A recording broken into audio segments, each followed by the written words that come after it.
Ça, c'est le menu de départ. C'est ça. On voit l'heure, Mhm. on voit le jour, la date, et ici, sonnerie, horaire, Angélus, ça c'est le programme de Vézelise. Sonnerie Oui. des écoliers, ça c'est le programme de Vézelise. A priori, on ne va pas y toucher. Alors, comment on procède? Donc pour rentrer dans le menu, on peut faire 1, 2, 3, 4. Donc on arrive sur l'écran et on arrive dans le menu ensuite de paramétrage de l'appareil. Ouais. Et ensuite, on va chercher l'attribution des relais. Est-ce que tu pourrais passer de l'autre côté? Ah, si c'était possible. C'est par rapport au jour. Donc on va chercher l'attribution des relais pour retrouver où sont les relais du cadran. D'accord. Donc pour ça, on va sur le menu relais. On va tout doucement. Voilà, c'est bien. Relais. Continue tout doucement. À chaque fois On que va déjà regarder le relais 1, ce qu'il y a dedans. Donc là, on voit qu'il y a volet 1, donc c'est pas ça.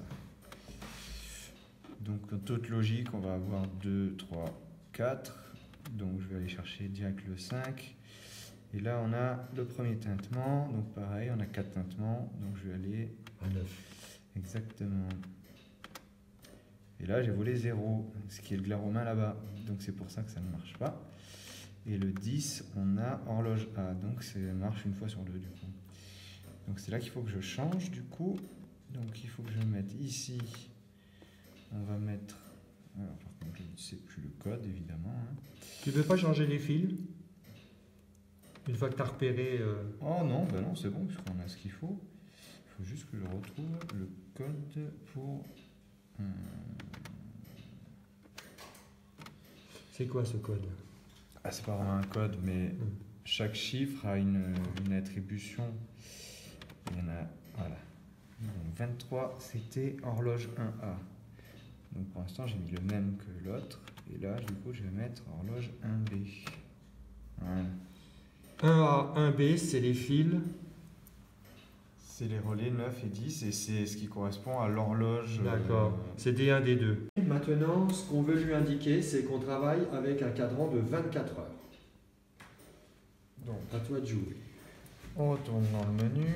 Alors, on va très doucement. 1, 2, 3, 4. 4. Ouais. Ensuite, on va jusqu'au menu horloge. Hop, horloge secondaire 1. Hop, et donc là, on va lui donner l'heure qu'on veut. Alors, c'est l'heure de la montre ou du cadran? L'heure du cadran. L'heure du cadran. Alors, on a réfléchi, on a dit qu'on allait mettre l'heure opposée à l'heure actuelle. Donc, actuellement, il est 9h29, donc on va mettre 21h29. C'est-à-dire 12 heures plus tard. Ok. Le type. À la limite, Il faudrait quand même mettre le type avant. alors le type avant. Ça marche peut-être mieux.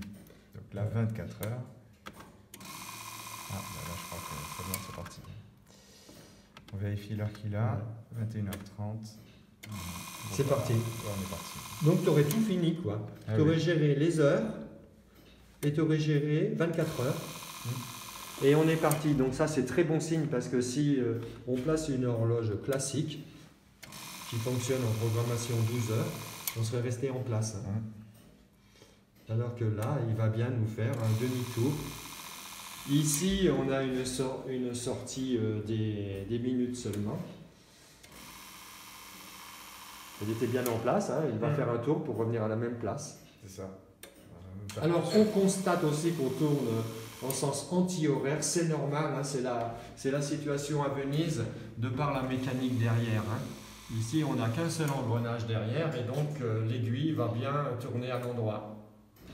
Pour qu'elle tourne à l'endroit, il faut que ici, ça tourne à l'envers. Donc ici, on a déjà fait un câblage pour que ça tourne à l'envers. Hein. En temps normal, c'est une minuterie qui tourne à l'endroit.